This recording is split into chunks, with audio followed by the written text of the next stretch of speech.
A short video on batteries. I'm replacing the battery today because it's probably the biggest part of troubleshooting on these jobs.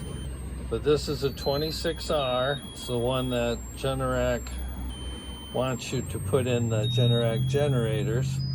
They have to have a minimum of 525 cold cranking amps. And these have 540, so it more than meets the requirement. Also says it there. A group 26R, the group size is across every battery made. And the group only means it's this wide by this tall by this depth. And so it'll fit in the Generac generator. I forget what this, I think this is 16 kW. But anyways, when you get to the battery, the positive post is typically larger than the negative post. And as you can see, they're not shiny. I coated them with antiox. And the reason I coat them with antiox is so they won't corrode. And it also helps these connectors. If these corrode, they can rust. This is fairly new. But then it makes it very difficult to get them off the battery.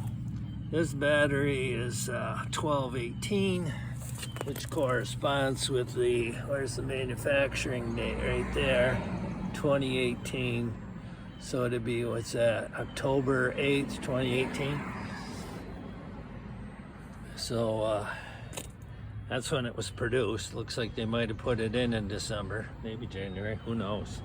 Anyway, that's how that works.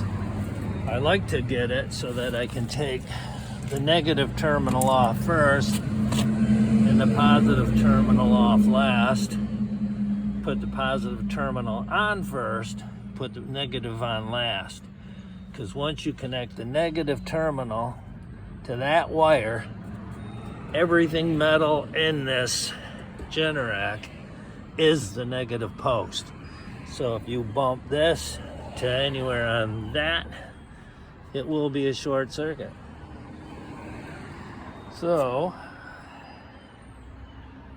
they didn't leave me much room here to get that end cover off.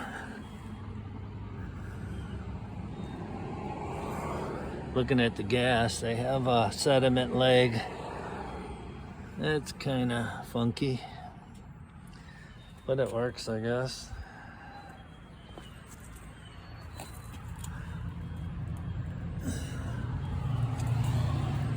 So I carry a magnetic tray. It holds these two screws, hold the top of the end cover. I pull this gold screw out of here because there's a Allen screw in here, but boy is it difficult.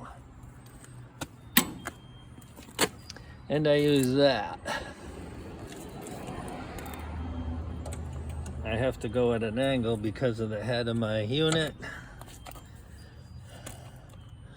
And then I change to the shorter one to do the Allen screws that hold in the top.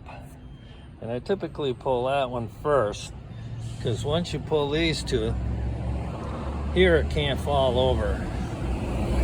But on most units it can fall to the ground, and I don't want to do that. So I think that's everything on batteries. I will continue. A little bit of oil down there.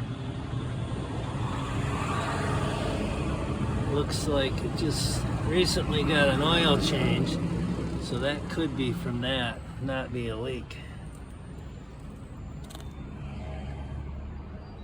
I don't see anything that says it when it got an oil change. I write it right on the end, and there's nothing there. Anyways, I'm going to complete this job.